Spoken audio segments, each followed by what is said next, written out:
বুধবার দুপুরে হাওড়ার শ্যামপুর থানা এলাকার 58 গেট পর্যটন কেন্দ্রের কাছে একটি হোটেলের ছাদে রান্না করতে গিয়ে পা পিছলে বিদ্যুৎপৃষ্ট হয়ে মর্মান্তিকভাবে মৃত্যু হল এক যুবকের।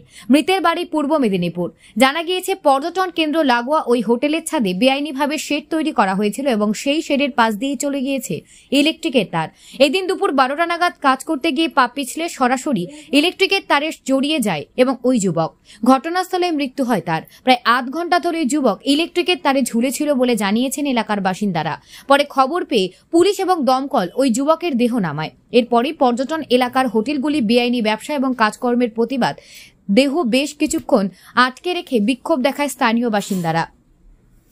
পরে শ্যামপুর থানার বিশাল পুলিশ বাহিনী গিয়ে পরিস্থিতি সামাল দেয়। এলাকার বাসিন্দাদের অভিযোগ, পুলিশ এবং প্রশাসনের নাকের গলায় বিদ্যুৎ এবং তারের 1 ফুট দূর থেকে কিভাবে লোহার শেড তৈরি হলো তা নিয়ে ব্যাপক ক্ষোভ থাকা সত্ত্বেও রমণীয় চলছে হোটেলটি। এ বিষয়ে কোনো রকম আপত্তি কর্ণপাত করেনি প্রশাসনিক কর্তারা। পুলিশ হোটেলটির মালিককে আটক করেছে বলে জানা গিয়েছে।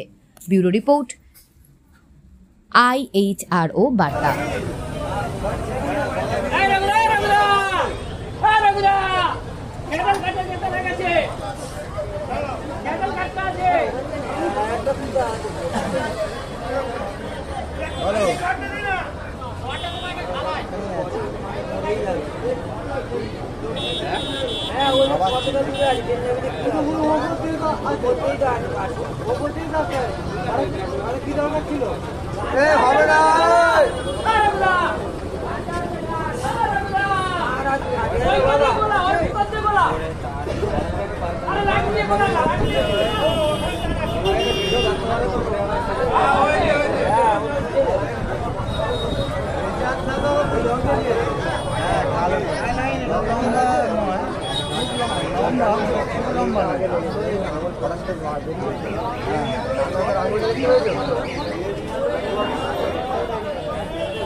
জানেন নাকি কি হয়েছে জিজ্ঞাসা কি হয়েছে জানেন?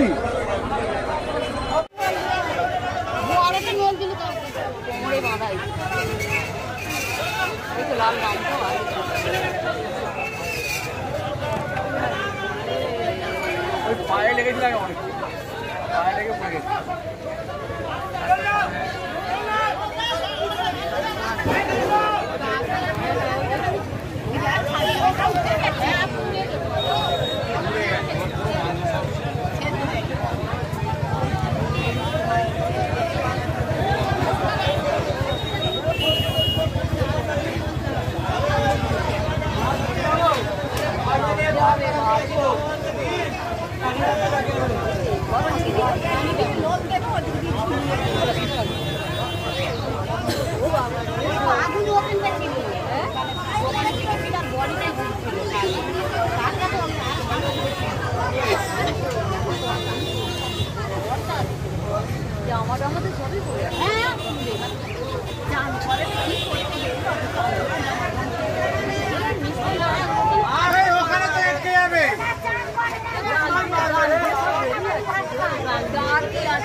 ধন্যবাদ আপনাকে আমাদের ভিডিও দেখার ও আমাদের চ্যানেলে আসার জন্য।